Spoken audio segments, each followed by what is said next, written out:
Saint of the Day, October 4th, Saint Francis of Assisi.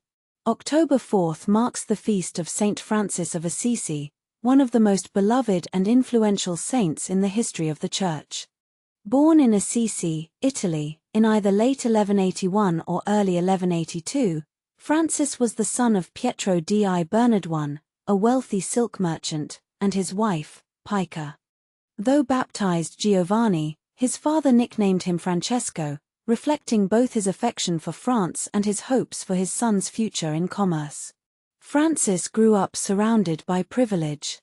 He was a vivacious, charming youth known for his generosity, love of poetry, and zest for life.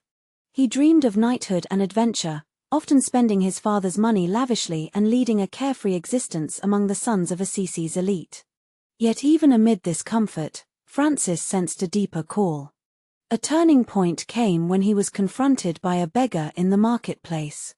Moved by compassion, he gave the man all he had, an act that sparked ridicule from his friends and anger from his father. The seeds of his conversion had been planted. In 1202, Francis joined a military expedition against the neighboring city of Perugia. The campaign ended in defeat, and Francis was taken prisoner, spending a year in captivity. This experience, marked by illness and reflection, deepened his spiritual restlessness.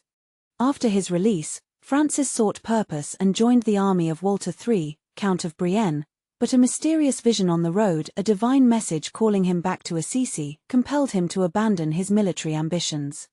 Upon returning home, Francis made a pilgrimage to Rome. There, he shocked his family and friends by exchanging his fine clothes for rags and joining the beggars at the doors of St. He returned to Assisi, often withdrawing to solitary places to pray, yearning for God's guidance.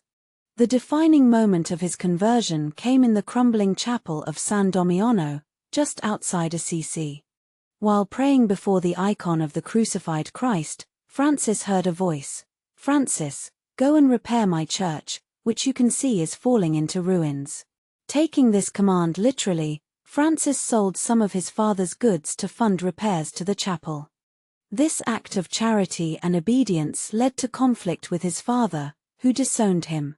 In a dramatic public scene before the Bishop of Assisi, Francis renounced his inheritance, stripped off his fine clothes, and declared God as his only father. For the next several years, Francis embraced a life of radical poverty. He wore a simple woolen tunic tied with a rope, the garb of the poorest Umbrian peasants, and wandered the countryside, preaching repentance, peace, and the love of God. His joy, humility, and sincerity attracted followers. In 1208, after hearing the gospel at Mass, Jesus' instruction to his disciples to take nothing for the journey, he committed himself fully to a life modeled on Christ and gathered a small brotherhood around him. Within a year, the group grew to 12 companions. Together, they went to Rome to seek the blessing of Pope Innocent III for their way of life.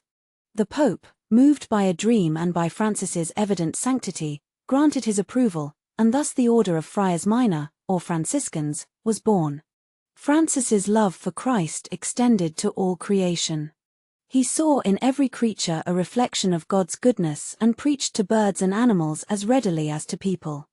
His simple, direct message of gospel poverty, humility, and peace resonated across Italy and beyond. He inspired Clare of Assisi to found the Poor Clares, a contemplative community of women dedicated to poverty and prayer. He also established the Third Order of Penance, now known as the Secular Franciscan Order, for laypeople and clergy who wished to live Franciscan spirituality while remaining in the world. Francis traveled widely, even journeying to the Holy Land during the Crusades in an attempt to bring peace and share the gospel with the Sultan of Egypt. He tirelessly called all people to conversion, reconciliation, and love. In 1224, as Francis prayed on Mount La Verna, he received the stigmata, the wounds of Christ in his own body, becoming the first recorded saint to bear this mystical sign. Weakened by illness and suffering, Francis spent his final years dictating his testament, urging his brothers to remain faithful to Lady Poverty and to the way of the gospel. Francis died on October 3, 1226, lying on the bare ground near his beloved Assisi, surrounded by his brothers and singing Psalm 141. Only 2 years later, in 1228, Pope Gregory IX canonized him a saint. Saint Francis of Assisi remains a radiant example of humility, joy, and transformative love. He teaches us to find Christ in the poor, in nature, and in every human heart. His life invites us to embrace simplicity, serve generously, and trust completely in God's providence. On his feast day, may we be inspired to follow his path of peace and praise, echoing his famous prayer, "Lord, make me an instrument of your peace."